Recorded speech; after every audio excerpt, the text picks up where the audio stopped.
To me, that inner gear of what we feel and think and believe is what drives that outer gear. All right, guys, we got a good one for you here today. This is Michael Regan. He's a coach at Building Champions. He's been a coach for a very long time. I think he says something like 15 years.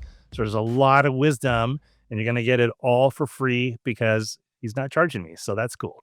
And then he has his own podcast, Building Bigger Lives, and you're going to learn a little bit about that. I urge you to go listen to him there.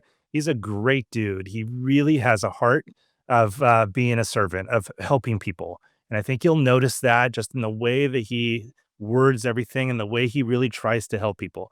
I think if you can figure out how to balance personal and business, but put in the efforts where it's needed and at the times that it's needed, and be aware of everything that as it's happening, and spend time working on your business outside of the business to get out of it, you're going to experience a whole bigger thing.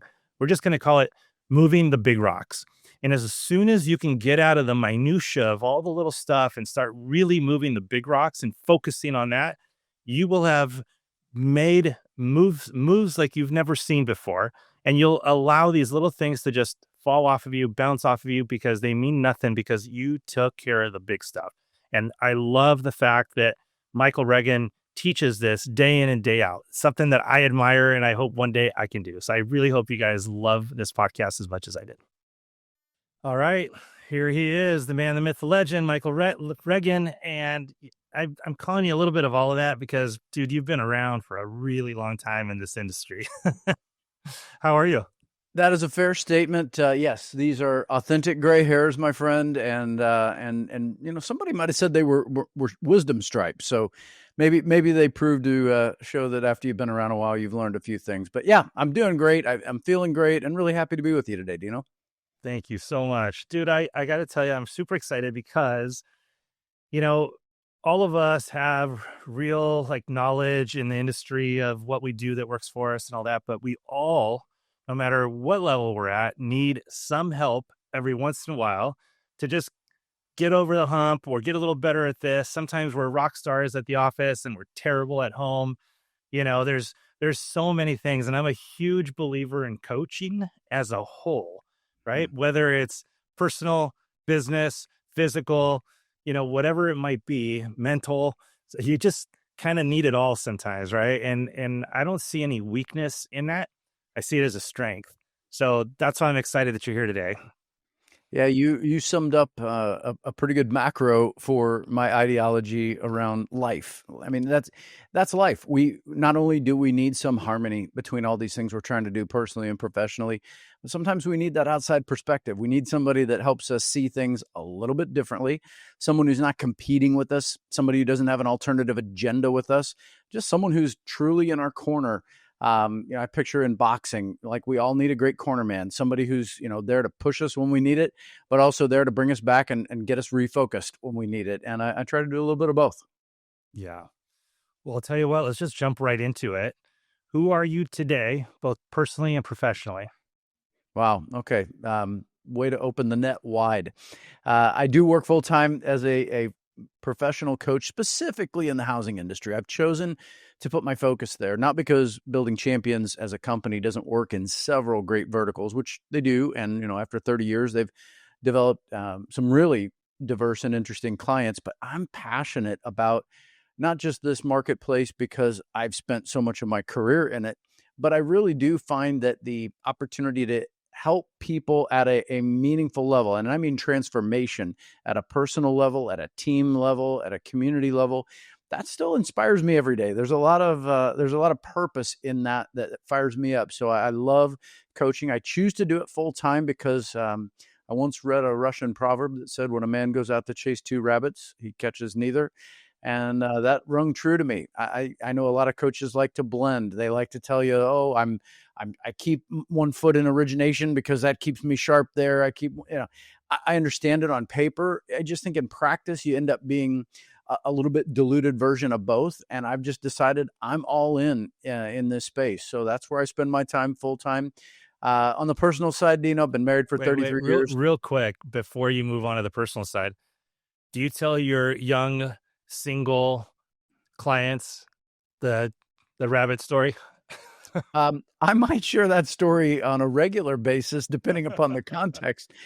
So sure, I'm going to say, yeah, that might work on several levels. Thank you. Good point. Well taken. Uh, that's Yeah. great. So Okay, personally. as we're shifting, yeah, married to Lori for 33 years. And, when you're married for 33 years, let's just call that what it is. You are constantly learning how to reinvent yourself in new seasons of life and pursue a person that you've known for maybe the longest in your life. And you got to fall in love again on a regular basis. And you have to fall in love with new things because you enter new seasons. We've already raised our kids. Our oldest is 27, our middle is 25, our youngest is 23. It doesn't mean that we're not still intimately involved with their lives, but it's a different version of life. They're all living independently and they're spread out. One is in the Portland market, one's in the San Francisco market, and one's in the Phoenix market. So we don't even have the luxury of just being able to have everybody over for chili on a Sunday afternoon and watch football. It's a different version of life. So Lori and I really have learned to embrace that for what it is. We spend about half of our year in Portland, about half of our year down in the Scottsdale area, and that's been pretty good. I'll let you guess which half ends up in which place. I hope we've got that figured out right. And life's Any good, Dino. logical person could figure that one out. Hopefully. One of my clients likes to call me a snowbird because he knows I hate that term. But it's hard to deny. I am definitely chasing daylight. Yeah, yeah. So dude, what got you into this business, and how, why, where, when? Like, when did you start? How and why? Well, I'll back it up just a little, only for context. I graduated from the Arizona State University. I say that to make it sound fancier than it really is, with a journalism degree. And when I did, I had every intention of pursuing broadcasting as a career. That was absolutely my passion and absolutely my mission. But what I found out after working in Burbank at NBC Studios one spring was and this was right around 1990, Dino. So this is right at the cusp of when what I would call tabloid news started entering the market. So, shows like Hard Copy or A Current Affair, these were, the fodder of the day. And I began to realize pretty quickly they were influencing what we considered to be the anchor news organizations. And suddenly we weren't reporting stories. We were actually writing them and creating them, finding things to embellish and focus on instead of just letting the story tell itself. And I was so discouraged by it that I remember calling my parents and saying, I'm so sorry that we invested in a university degree for me to have a profession that I'm no longer going to pursue, but I'm going to go into business. I ended up running a small organization for about 15 years, a manufacturing company. Happy to tell you about that. It actually ends up playing into my my coaching practice quite a bit.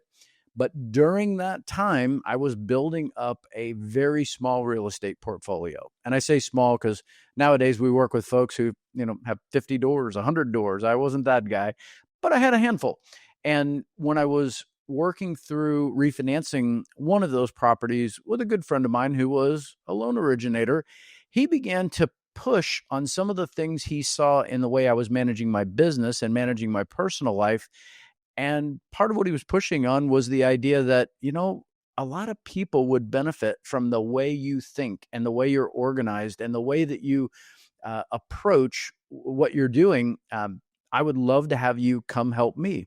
And Dino, at the time, if I'm going to be, straight up honest about it, I just thought, yeah, no thanks. That doesn't interest me at all, because what I saw in mortgage lending wasn't the deeper strategy. What I just saw was guys locking loans, closing loans, and living large. And it didn't feel very good to me from the outside. But Peter did a great job. Peter was the person that I engaged with. He did a great job of painting a picture for me. And he did a great job of getting me excited about it, because he said, Michael, that's exactly why I think you'd be great at this, is you don't think like a lot of people that I work with in this business. You don't carry yourself in that way. And that might give you an opportunity to be heard by an audience who would value your ability to coach them on things like how to create a budget and manage it, how to look at putting insurance around your income, not just your property, how to look at holding your property legally in the right formats so that it's well protected, not just against, legal ramifications, but maybe in the event of some sort of catastrophe. Like, you think this way, but most people don't. Um, I won't bore you with the details other than to tell you at some point he flipped the script on me, and I began to work with Peter back in the early 2000s. And it was a great transition for me because suddenly I had access to help people at a very meaningful level, which honestly has played all the way through to this very day, because transformation is what I'm all about. It's what I strive for with each individual. So whether back then transformation was around how to think about money, today in coaching, it might be quite a few other topics, but he helped me find a way to plant that seed. And by the way, fall in love with the housing industry. So I'm thankful for it. Yeah, that's a great story. And how long were you in the origination space? About 10 years in the space with an MLS, and so in 2011, I made the decision at that time that I needed to shift gears because my passion for coaching was real, and my team looked at me and said, "You probably love coaching people more than you love 1003s at this point, and Yeah. don't feel bad about that. Like, go do it. You're going to be great." And I spent maybe a year and a half finding clients, coaching clients, and having a great time with it. But when Building Champions called in 2013 and said, we'd really like you to consider taking what you're doing, bringing it with us and doing it with us, it was pretty hard to pass up that interview. I had been a client of Building Champions for about 5 of those 10 years that I was in origination, and I saw the impact of not just what the ideology of Building Champions coaching could mean, but I saw some of the resources and how they impacted me, and I began to see, okay, there's a multiplier there. If I can work with these guys, I can reach more people, and that's been exactly what I've been doing over the last 13 years. Yeah. So I'm gonna, the typical our typical podcast is we start at the beginning, then we work through your journey. I'm gonna skip through a bunch of the stuff because I think in this case I really want to get more to, let's call it some free coaching. Right. I mean, I got you for about an hour, so I'm gonna pull out as much free coaching as I can for everybody to listen to. So I'm gonna Great. skip through a bunch of the whole loan stuff and just kind of jump into a certain thing. So number one, do you work with both lead gen and self gen guys, or just or just self gen? Meaning, do I generate my own clients? No, you working with loan officers. Oh, got it. Do you work with self gen and lead gen, or just self gen? Yeah, I think most of my clients are self-generating their business, but today that's shifting. A lot of my clients are on platforms where now they have invested in the AI. The AI is out there doing some of that work, and those leads are in fact being pipelined for them in a different way than they'd ever experienced before. I think about my friends that were at Bay Equity as they got absorbed into Redfin and now into Rocket, and so those folks would be a good example of they were self-generating their own business, and suddenly they've had to decide, okay, is this model the model of the future, and how do I make that shift? So it's shifting that way, Dino, but I'd say today the majority of them are still self-generating. I've so let's talk about that for a minute. I've always been a self gen guy. I've hated lead gen with a passion. Mostly, I will say, because I just didn't know how to talk to them properly. I failed every single time somebody randomly called me because they found me on Google or Yelp or something like that. I just didn't do a good job. Now, it's just because I wasn't used to it. I didn't know how to talk to them, right? I knew my lane. I was really good at it. But you bring up something, interesting, because I do feel like things are shifting a little bit. And I'm not, I mean, I guess officially I'm still originating, but I'm not. It's just old past repeat clients and some new are coming in. I got somebody else doing it also. I'm not physically doing that anymore. And I'm now that I've stepped out of it for a minute, I am thinking about things a little bit differently. And it's interesting. Sometimes when you're stuck in something, it's hard to think differently, right? And I know back when I went through my coaching. One of the things that I purposely did, which was extremely difficult to do, is I forced myself, I pulled myself out of the business and I Mm, went elsewhere to go business plan that was a place of inspiration for me. And I tried doing that a lot. Like every Wednesday was my gig. And I did it for, several months, and I was able to accomplish a lot being out of the office. So I guess little side gig there. I think it's important to get out of it. But now that I am out of it, I'm looking at all this AI. I'm looking at lead gen, and I have to admit I'm starting to get intrigued. And I think I'm getting intrigued by it because I can see it at scale now versus before I was looking at it as a loan officer, and I didn't want to be a loan officer dealing with all these different people, and you can't even go to the bathroom, otherwise you're going to lose a deal. Versus now with AI, it's not like that at all, right? It's totally different. And I look at the whole aspect of it, and I'm like, gosh, at scale, you could really do this. And for the first time, and I still say this a lot, but I'm starting to shift a little bit. I always said, let Rocket, let Loan Depot, let all these big boys that are so good at lead gen do their thing, because I just can't compete with them. Like I said, if I have to go to the bathroom, I lost. There's always somebody there, no matter what time of day it is, no matter what holiday it is, right? Not all of that stuff. So now a little guy with a really good system can be just as good as them. Now you still won't have as much money as them, so they can do it a lot faster, a lot better, a lot everything. But I am really intrigued with this lead gen side all of a sudden. So I find it really interesting. So I want to segue. I want to use that and segue into AI, and see what your thoughts are about where the business is heading because of AI. well, I mean, I don't think it's any surprise to anyone who's alive in 2025 in the housing industry.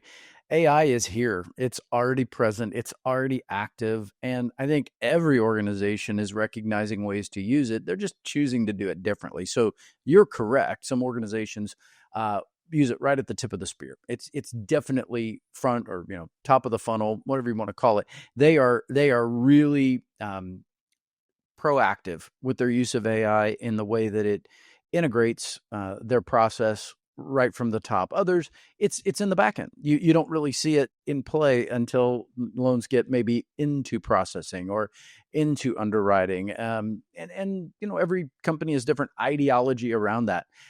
The beauty of this is, for me as a coach, is I don't have to have a strong opinion on whether things are good or bad or right or wrong, because binary thinking tends to really limit our choices as people in terms of what we're going to do next. And my job is always to help people slow down enough, think differently. I mean, you even described a really good technique, which is maybe a different change of pace or a change of place in order to think differently about what you're doing, and then develop a strategy in light of that reality. Well, if reality is AI is already in your organization, at some level, you've got to look at, well, what is it doing in a way that either A, creates efficiencies that I can leverage, or B, what is it doing that is drawing a really clear line for the end user to where they have to decide, do I even really want this or not? Do I even like this or not? And I think what's going to be fun, and I don't want to predict this other than to say I think we need to be prepared for it. We might see a world in which suddenly, we have all these great automated options that AI creates, and the audience says, you know what? I'd like to get back to meeting with you in person. I'd like to get back to having an actual human being involved here. And, they're going to press 0 or click the box that allows them to actually engage with the human. That'll be interesting to see how that goes, Dino. I don't know that we've yet figured all that out. So I'm not asking anybody to predict. I'm asking everybody to prepare. Be prepared, because it's not clear which way the wind is going to blow. Yeah. Yeah, I really, there's different times where I think one way, different times I think another. I'd say the one thing that I say most often is simply that there's always going to be a population that would prefer to talk to a real person and would prefer to feel comfortable enough because of a real connection. Therefore, let the AIs compete against each other and you be more human than ever before and use the AI to free up your time so that you can actually go connect with people even more. And I believe that the bigger companies that are trying to do everything at scale, right? And the AI, the cost of everything too. I mean, it's going to lower cost, but it's not cheap to implement all of that. I mean, people are supposed to be spending millions of dollars trying to do it, right? But they need to do this many loans in the entire US just to break even. Most originators need to do this many in just in their own county to be millionaires. Yeah. Yeah. And I think all of us have that ability to just be total experts in our own county and probably do very, very well. Yeah, no argument with that. I mean, look, it's a funny world. Technology was supposed to make our lives easier. Was supposed to make the process easier. It was supposed to make cost management, margin. It's supposed to make things more effective, more efficient. I think reality, people have accepted that it's a trade-off. We're going to trade off something. That doesn't mean it's a bad thing. We just have to understand how to count that cost. So if you are a loan originator out there listening today and you've already decided to be binary, well, I'm all in on this or I hate it, I'm out, I've lived long enough to not worry about it and I'm just going to keep doing what I do. Look, both of those are choices. You always have that choice. Where I would encourage most folks to spend their time is spend your time being curious, spend your time learning some things that you might not currently know about in order to decide which of those technologies and tools actually do help you to deliver a better experience. Because if you're not willing to learn that, somebody you compete with they are going to deliver a better experience. They are going to leverage some of those resources. And then you have to face the facts that they have leveled up and you haven't. And at some point that shows up in the competitive landscape. Make that choice. We all have an opportunity to make choices. And when I'm coaching clients, that's exactly what I try to do is hold the mirror up and say, okay, this is what you said. This is what you told me mattered. This is what you said you were aiming for and what you want to do. But here's what you just said about that resistance. And let's play that out. And look, like any good GPS, if you and I plug an address into a GPS, it's going to give you a fast route, a scenic route, a short route. You get to choose your journey. The GPS doesn't necessarily dysfunction just because you take a right off the map. It just recalculates and says, here's where we're going. So I want to make sure my clients have a really good GPS. I want to make sure their personal mission and their professional vision are in alignment with intersection with each other at a place where they'd say, that's a version of me that I would be really happy with. And then we can look at things like the evolving world of technology and ask ourselves, hey, does that help us accelerate toward that version of you you're going to be happy with? Or is it going to take you far away from it? And those things are really difficult to navigate for someone who doesn't know where they're going. In that case, any road will do. So you just gave me a perfect layup to segue into the next question I wanted to ask you.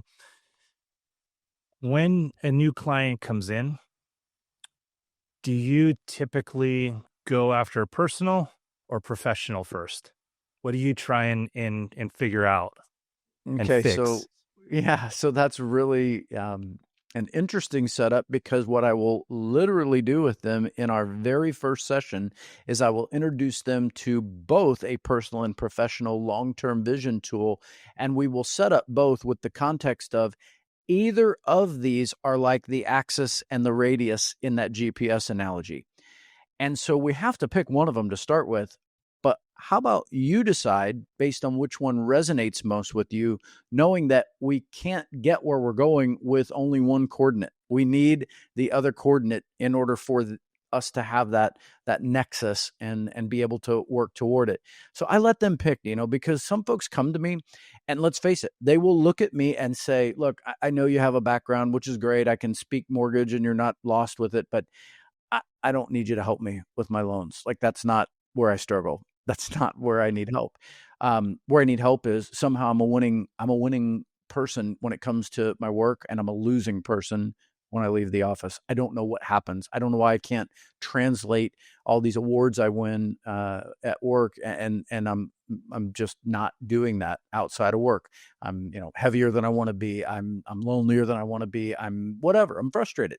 So in that case, yeah, you can imagine where we might start. Other folks tell me, honestly, my personal life is not struggling at all. I can't figure out how to recreate that when I get up every morning to go to work. So I let them choose the journey. So I know the answer to it, and I want to say, you can tell me if I'm right or wrong, but before I say that, how much of counselor do you play as opposed to coach? Is there a difference in a lot of that? I mean, I think it's a combination, right? But I love the analogy of a coach better than a counselor. Yeah, I think people ask questions like that regularly when I get started. Is are you like my business therapist? Like, what are we doing here? Yeah. And so let's acknowledge a couple of things. If I don't understand mindset, so psychology, sociology, if I don't understand how someone is processing what they think, what they believe, what they feel, if we don't address those things, I'm not going to be very effective in helping them choose actions, make decisions, be accountable to results and relationships. To me, that inner gear of what we feel and think and believe is what drives that outer gear. The decisions we'll make, the actions we'll take, the results we'll get. So I have to be aware of that. And in fact, if I went back to school today, I wouldn't study journalism. I'd study sociology and psychology, because you have to understand people and how they think. Now, that said, no one hired me to be a therapist, so I'm wary of that, and I don't try to slip into a profession that is legitimate and I'm not a part of. But I do want to understand the resistance they have at a deeper level, because most people come to me and really what they want to focus on are the results. Like, I want to change what I'm doing. Let's jump on it. And I get that. But if I don't understand what's driving that, we can burn a lot of good fuel, and only to find out later down the road that call reluctance isn't just a skill gap. There's a mental gap, and we better address it. All right. So I want to try a little something. I don't know if you know this about me, but I want to be a coach one day. I've coached a little bit here and there, but my goal would be one day that I get to retire, and my retirement is spent coaching people. So I'm going to give my first shot at coaching here in front of you, in front of a coach. All right, let's do it. People do great at the office and they suck at home. People are great at home and they suck at the office. Reason why, and this comes from personal experience, I rock it at the office, and no matter how much I think I'm rocking it at home, it seems like I fail. Right? Now I've gotten better because I try, but the reason why, if anybody were to ask me, is because how many hours a day do you spend trying to make things better at work? And how many hours a day do you try making better at home? And I'm back to waking up at 4 a.m. because I have this massive, I'm doing an AI sprint right now where I'm spending 3 hours every morning with sole focus on just AI so I can really learn it and implement it and get things done. But the same thing's happening to me at home right now that it did years ago when I was having problems. One time, my wife and I got into it, and I'm like, honey, quite honestly, I'd rather go to bed at 8 o'clock. I could really use the sleep. I'm exhausted. But I stay awake because I'm trying to keep you company and I'm trying to be, in your life and significant, right? And she goes, oh, so you think sitting on the couch with me and dozing off and me having to wake you up to finish watching the show is you spending quality time with me. Like, oh. So I started forcing myself to not fall asleep on the couch. And I thought I was doing so good. And yet, so you think spending an hour, maybe an hour and a half on on the couch with me is spending some good quality time. Like, you're giving me the best, huh? And I was too young to, I mean, I heard it and I worked on it, but I was too young to really say, hey, this is way more important than my office right now. And I need to do that a lot more. Right. And so my coaching to anybody is, if you're struggling in one place, it's time you start giving up a little bit over here before you really start struggling over here. And one of some little advice of what I did is, I think a lot of guys like me, probably if you look at their library of books they've read or listened to, it's all how to get better at business. Show me how many books you've read at how to be a better husband or a better father. If it's lopsided, you got yourself a problem. Therefore, start by at least doing that. Start intertwining other books, other pieces of knowledge. Spend your time and energy and focus on balancing your life a little bit more and giving more to the people that you love and love you back. How'd I do? It's interesting, Dino. As a coach, let's dig in a little bit further. So Okay. let's put you in the client seat, just since that's the scenario. You were actually sharing a personal story. Is there a version of this in which one has to win and the other has to sacrifice? Is that the way you set this scenario up? Like, at some point, one wins and one is the sacrifice? No, not at all. So I Okay. truly believe you can win at both. Problem is you'll put in too much in one and you don't need that much. I'll tell you where I felt like I achieved and I got better. I stepped back and analyzed all of it. And what I did is I learned how to work better in a defined period of hours. And I got really good at not wasting any time and only moving the big rocks Mm. during those work hours, so that whatever else I didn't finish didn't matter. But I moved all the big rocks first, and I was able to get out and go spend the time I needed with family, um, including being able to, like, take my kids to karate for the first time ever, Mm. or a place that would have been like, there's no way I would have left the office at that time before. So that's my version of it. Yeah, You don't have to sacrifice one. your answer is interesting in that I think most of us can play that out in different areas of our lives. For instance, we understand putting investment of time in our health is critical. So most of us have some version of an exercise routine, whether we're in the gym or on the court or we run trails or whatever we do, we're active, we're working out. I don't know what your workout routine is. Most folks that I talk to, it's somewhere between 30 and 60 minutes a day. And somewhere in that window, they get enough exercise to fill their tank for that day. So it's not always an equal amount of time. It's critical that they get that 30 to 60 minutes, but the time with their spouse might not be the same amount of time in order to get what is critical in that area. So I think one of the resources we use with clients to help them think through, well, what is the right amount of time? How do I know how to sort all these things and harmonize them in some way to where they get the attention they deserve? We take them through a life planning process because it begins with the end in mind. And I don't know if you've done this exercise, but it's really interesting. Have you ever written your own eulogy? Yeah. Yeah, Tell me I've about it. I've coached with building champions before, right? So I've always respected that about you guys, that you took a much, different approach, a holistic approach around all of life and what's really important, and not just how to do loans. And you know, quite honestly, I mean, I don't, even when I took coaching, I already knew how to do loans. I was good at doing loans, right? Like, I didn't have a problem learning how to do a perfect initial consultation or anything like that.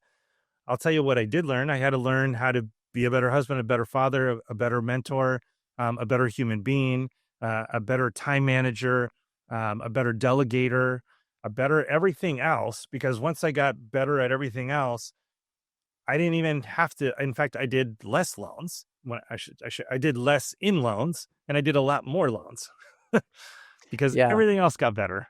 Yeah, funny how that works. I'm glad you brought that context into play, because for our audience that might not know that, the reason that we give you an exercise where you're going to think about your eulogy is really simple. We want to make sure that you've thought through a visual that we all understand. I mean, look, here's the news flash. None of us get out of here alive. At some point, our lives are accounted for.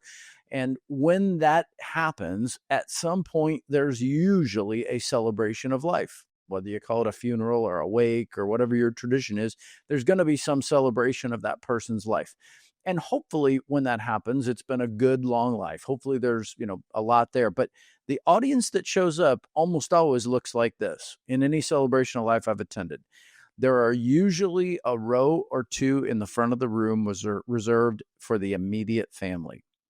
There is usually a lot of space in the middle of the room where friends, neighbors, people from college, people that they've known along the way. Lots of folks show up in the middle of the room.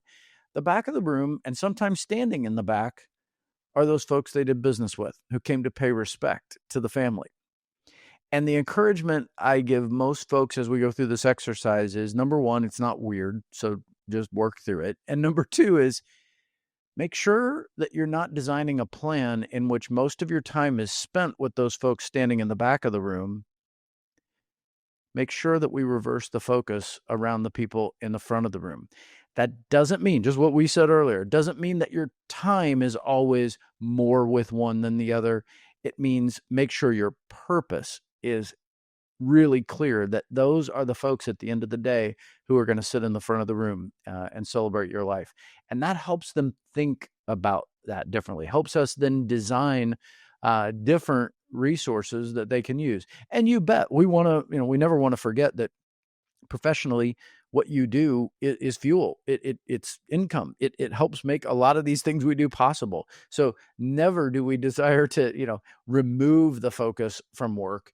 We simply want to turn up the visibility a little bit to why we do all of this work. Let's lay all that out there. And so a life plan becomes a great tool to do that, because it allows us to look at all those other areas of your life that are important to you. And those might be, things like your health. They might be things like your relationships. It might be things like your finances, your faith. These are all going to show up in a life plan. And when they do, it gives us some context so that when we dive into your loan officer business plan, we're really clear on the why for all the what that you've designed into that plan. And so back to your question a moment ago, I don't know whether we need to do personal before professional, but if we don't get them both at some point clarified, I don't want to meet, someone's spouse someday and say, oh, great, you're the jerk who helped my husband win all these awards and we never see him anymore. That's not a win for me. Yeah. Do you find that most clients that you see over the years desire, well, let me rephrase. Do you find that most of them are having problems at home because of how much they work? Because let's face it, our industry is demanding, right? And doesn't ever truly stop. It's not like you clock out and everybody stops working. There's always stuff pouring in, and it's commission based. So if you respond, you might make a little extra money. So it causes problems at home. Do you find that a lot of them have problems at home? So I'm going to use a different phrase just to make sure we're saying the same thing. Some people might hear problems at home and they immediately think with their spouse. That could be their conclusion of that. But when I think of at home, I think just outside of work. And so that's going to show up in lots of areas. I mean, how many times have you met a loan officer who's helping people borrow $500,000, but they haven't saved $20,000? I mean, it's a scary reality for folks that they're living paycheck to paycheck in a fully commissioned career. And they're helping people make major financial decisions, and the cobbler's kids have no shoes. They're not taking care of things at home. So that's, to me, an example of it. How many times have you met somebody who's, the branch manager, and they're amazing, but they're, two cheeseburgers away from a heart attack, and they're just not taking care of themselves? Um, you know, how many times have you met that regional leader who's, you're now going to meet his third wife or her third husband, because they can't seem to get it working? Look, I don't say these things to make light of it. I say it to, let's just be honest about it. It's a hard, hard business that we work in. Very rewarding, but it's hard. And so people will struggle somewhere along the way. The kid that won't talk to them. You just keep going. I mean, there's always a story in there somewhere. My job isn't to make them feel bad about it. My job is to say, look, I want to be that person in your life who walks along with you and doesn't have a dog in that hunt. So I'm not emotionally charged by any of that. I want to help you figure that out so that you can start feeling some sense of winning in other areas of your life. And guess what? Like any athletic endeavor, once momentum gets into play and they start believing, okay, I can do this, I can win, the pace of that picks up quickly. And maybe we don't end up spending as much time on all of that personal stuff once they feel some confidence there. Maybe we do end up focusing almost entirely on business coaching at that point and just checking in from time to time on how things are going. But, I have to take them where they come. And sometimes that's where we have to start. And you can imagine, sometimes it's the exact opposite. Yeah. I have to say, I don't feel this old, but I am now. Like, I'm 55, and, Be careful. It's just that all of a sudden it's been hitting me a little bit. Not that I feel old or that I am old or anything like that, but it's been hitting me that it used to be people would come ask me how to do this better, how to do that better. And it was more of, I don't know, it was more just different. I don't know how to explain. It's just different. Now, all of a sudden I could be their dad, and a lot of them are calling me Mister. and there's this whole different thing that's happening, right? And it's weird to me because, boy, the years have passed, and I feel this tremendous sense of it's not obligation, but desire to really help people that are seeking it, because, I've lived it. And I've lived the highs and the lows, and I know what it's like. And I feel like, gosh, if you can get there, if you can figure this out faster, there's so many things you can avoid. There's so many things you can avoid that make your life difficult. And I love it. I just love it when I see people seeking wisdom. And I know, like I said, when I retire, it is my goal to be retired and coaching people. And I just think that for all of you guys listening out there, all the loan officers, right? Like, make an effort to seek wisdom in all aspects of your life. Get better at doing loans, get better at managing your business, get better at spending time with your wife or husband, your spouse, right? Get better at spending more time with your kids, because gosh, it's a snap of the fingers. And I never, ever thought it would be a snap of the fingers until it was. And just like that, the time has passed, and you can't get it back. You just can't. I enjoy every moment of what's happening right now, but I wish I could go back and I could do some things different. And I just hope that whoever's listening, my prayer for you is that you actively seek mentorship, coaching, wisdom of all kinds sooner than later, so that you can bypass a lot of things in life that you don't have to experience, and you'll be so much happier and probably more successful financially as well. So, little tidbit on how I feel about coaching, because it's truly a gift.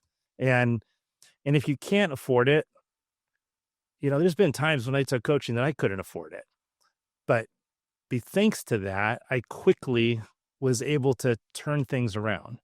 So, it's one of those things where it's like you can't afford not to do it. Now, if you really can't, go find some mentors that are willing to talk to you for free. And I guarantee there's lots of them out there. I guarantee it, that would love to give advice to somebody that wants it, that seeks it. Yeah, no argument with anything you're saying, and look, I get that too. Not everyone is in a position where hiring a full-time coach is in their best interest financially. That's a real thing. So I don't make light of that as well. I think you're spot on in reminding them that don't let that be an excuse for why you don't go get someone to help you, because that outside perspective is critical and we all need it. I still need help. Greg Harkavy, Daniel Harkavy's our founder. His brother Greg has been a 30-year coach with our company, and I seek wisdom from Greg on a regular basis. And guess what? A lot of what he and I work on is the same things I work on with my clients. A lot of it is around the mindset that I'm bringing into things. It's not often skill set or tool set development, although we do need skills and we do need tools. It's so often in how I think about the things that we're leaning into that I need that outside perspective on. And so when I think about our brand, Building Champions, it's a great brand in the sense that we're not here trying to help people at the very beginning of their journey. We're often helping people who've made a choice somewhere along the way of, I want to be a champion, but also flip the word around. They also want to champion for other people. So hearing you say you want to be a coach, I mean, that's a type of championing that you'll get to do when the time is right for you to do that. My encouragement to you is, you're already doing it. So start today. We don't need a retirement celebration party to get that done. And to be fair, it's not like I do it all the time. But I would love to be able to have 2 hours to go spend with somebody and not feel like your time's up or I got another appointment or anything like that. But I'll tell you what I am doing. And this actually can go for anybody that's out, for anybody that's in our industry. Do a quick analysis of where you work and what kind of a company is it? And are they aligned with what your goals are and your mission and core values? And then even if they are, which is great, it's a good start, seek mentorship in there. Maybe even see if you can find a way to put together a group that can be a mastermind group of peers, because you can learn a lot from peers as well. And I know for me, what I'm doing right now is I'm actually actively trying to put together a mentorship program that's one-on-one with other people, right? To help older guys, experienced guys, teaching some of the younger guys. And then I'm trying to put together more of a group-like setting that both myself and some of the other guys that are seasoned can take on as groups and just have it be part of our company culture, that it's going to be something that's available so that we can help train you guys faster and help get you guys to a place of success faster, not just with how to do loans, right? Like with all of it.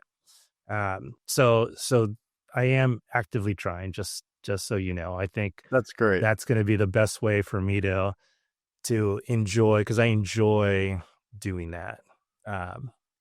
Well, So as a guy who's maybe, it sounds like a couple of laps ahead of you on the same track, I can tell you that it's a great retirement plan. I used to joke with people all the time saying that I'm living my retirement plan, because they'll ask, when do you plan to retire? And my answer is, I'm already here. This is what it looks like, and I'm loving it. You know, and a lot of that comes from, the influences we have. We didn't talk about the story before the story, but we all have influences when we're growing up. And my father certainly was a strong influence on me, but my wife's father was equally a strong influence later in my life. Of course, I didn't meet him until I was already an adult, but this was a guy who was an entrepreneur who was born back in he was born in 1917, so he was raised in the Depression, and so his whole framework for being an entrepreneur was built around an era in which literally no one gave him literally anything. And so if he wanted something, he had to go out and figure out how to do it. And I watched this guy, sell his business when it was, I don't know, maybe late 60s, and that would have been the retirement. But he was savvy. He sold the business that was still operating in a building that he owned, so they just became his tenant. He started buying other real estate, and he continued to manage a real estate portfolio until he was 94. In fact, he renewed his driver's license at 93. And I looked at his retirement plan and I decided, I started calling it my NASCAR retirement, because all I saw Joe do was he pulled into pit row, he retired and got right back out on the track. And I just love that. I mean, look, different people in life have a vision for, drinking beer on the beach or joining the golf club or, getting on the boat all day. And there's absolutely nothing wrong with that if that's your vision for the future. I know that I get out of bed at dark 30 every morning, excited to, well, first of all, excited to make that French press and get out with my dog. Those are two big deals in my morning routine. Kelly Zitlow and I were just riffing on that this morning. But once I'm up and running, I'm fired up to get into an engagement with my clients. It is not a burden on me. The burden on me is when I don't know how to help them in ways that I really care about and want to, because I love what I get to do. And I hope for you, I hope if that's your future, I'm now that I know, and now that it's recorded and it's going to live here on, Riverside, onto YouTube and every other platform that you share your podcast on, I'm going to hold you to it, man, because if that's where the Lord has given you passion, you're going to pursue it and you're going to be great. All right. So Building Bigger Lives, that's your podcast. Tell us a little bit about it. Give it a quick promo, and why are you doing it? A couple of years ago, a client of mine who I've been working with now for about 10 years was trying to get some version of a podcast going. She had a little bit different idea on it than what Building Bigger Lives became, but nonetheless, she had an idea, but couldn't quite get it out of the starting gate. I had a different idea separate from that on doing some version of like a YouTube live, and I was, really moving in that direction. And at some point, I just challenged her and said, hey, look, what if I offered to do this with you? Would you get off the starting line and get going? And she's like, absolutely, let's do it. And I think we did it just to see if we could do it. And I don't think the goal was let's build a bunch of followers and let's create a whole bunch of lead generation. I think the idea was more of a creative outlet at first of, hey, can we share some of what we talk about in coaching sessions and call it Building Bigger Lives, because we really want to share some of that with a larger audience, some of whom maybe have coached with us or with me in the past, some of whom may be currently coaching with me, but often it's a chance for them to share what we talk about with folks that aren't in coaching. It's also a great way for me to give folks a preview of who I am and my style.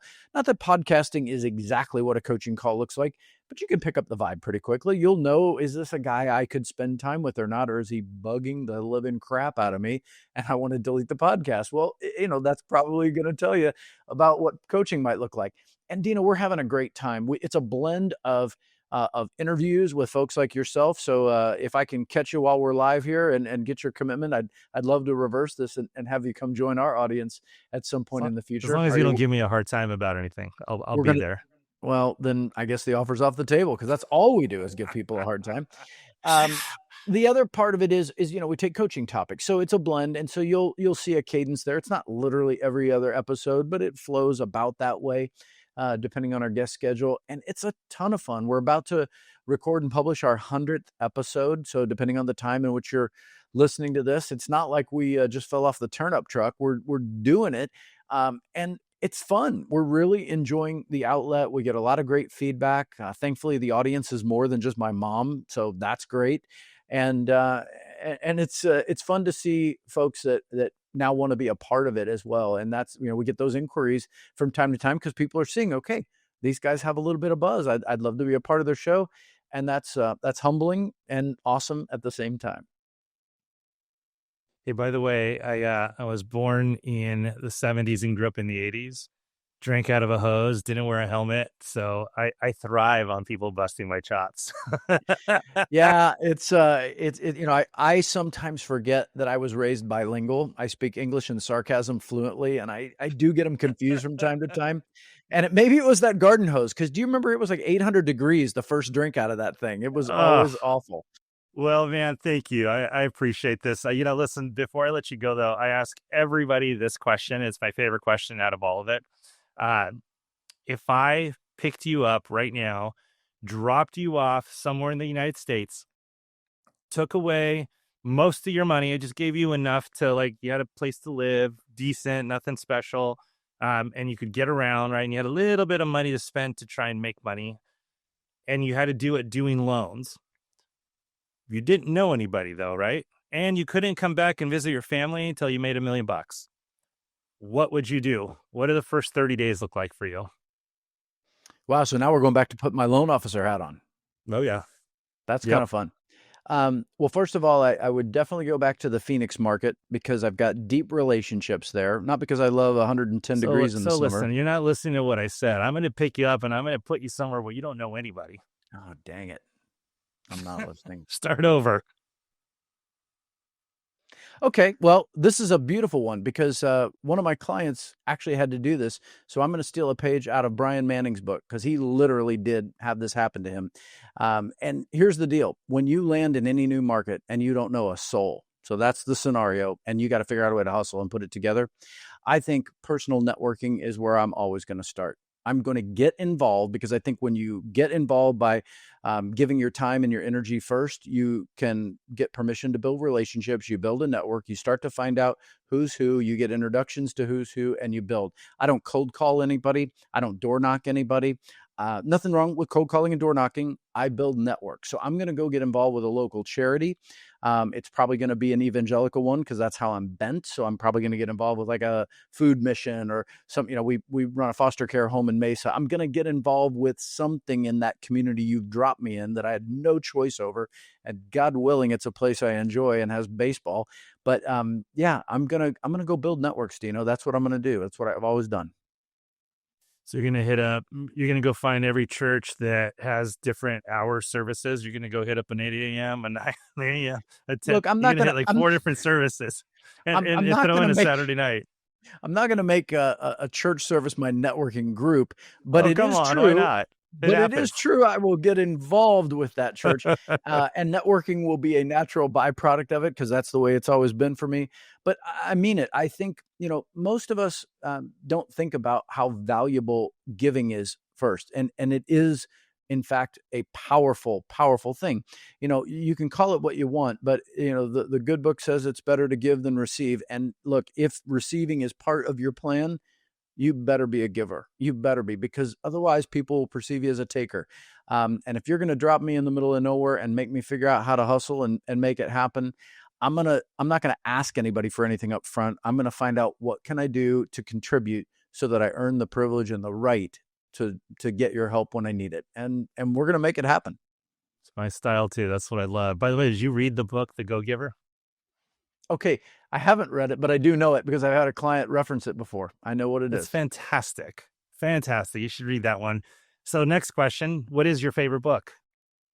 So a lot of books hit the shelf in my greatest hits collection, but I think the one I go back to over, I'm gonna pick one, but I'm gonna tell you quickly. It's a 1 and a 1A. Essentialism by Greg McKeown is the one I'm gonna pick first because has been the single most powerful book to reframe my mindset over what is and isn't essential. And when you can think like an essentialist, you can accomplish anything. But the reason I say there's a 1A is Quiet by Susan Cain is the power of introverts in a world that can't stop talking. And as an introverted guy who genuinely has figured out a way to be as social as I need to be as successful as I want to be, I loved her study of some of the world's greatest introverts. And for every Steve Jobs, there's a Steve Wozniak. For every time we hear I have a dream, we also saw Rosa Parks, who just sat on that bus and said, I'm not giving up my seat. So I'm going to go with a 1 and a 1A, but essentialism, that's the first one. So yeah, I haven't read it. I'm going to pick it up. But the second part you said, only because this came up today, I'm going to bring it up real quick. So I lead a men's group at church, and we just finished our study. It was the mature Christian. It was how you evolve over time, right? And now I got to figure out what the new study is going to be. And I was thinking about it, and I think what I'm going to do is I'm going to call it the red light theory. And what it is in the old days, when you got to a red light, you just sat there because there were no cell phones. So you'd have to sit for 30 seconds, a minute, sometimes 2 minutes, and wait. And I don't know about you, but some of the best thoughts came to me at red lights because I wasn't distracted, right? And I'm looking around, I see things, but I wasn't distracted with my cell phone. So I'm going to call it the red light theory, and it's going to be about having time of away from electronics, time where you're literally either just in prayer, just in thought, just in total silence, and forcing yourself, no matter how strong that urge is to look, oh, it's not important, I can put it back. Don't even look, right? And allow thoughts to come into you so that you can execute on good, pure thoughts, as opposed to, 2 seconds, 2 seconds, 2 seconds, and you can't even remember what it was anymore. So your best thoughts came at the red light. I'm so glad you didn't call this study on the can. And the toilet. I was trying to keep it clean, but yeah, No, it was. yeah, The two leave it up- places, right? Leave it up to me. I'll help you. I'll get you over the hump. All right, dude. Thank you so much for joining us. I really appreciate it. I love the interview. I love the fact that you're a coach and that you're helping people. What a true joy in life to be able to just help people as your job. That's awesome. So thank you. Dino, you're given an opportunity for people to hear those stories. So thank you for doing that. Can't wait for you to return the favor and come my way. And thanks again for having me. This was a lot of fun today. I appreciate it. Guys, we're here to empower, equip, and educate you guys the way loans should be done. But I feel like saying the way life should be done instead, because it's so much bigger and more powerful. But hey, if you guys enjoyed it, please do me a favor.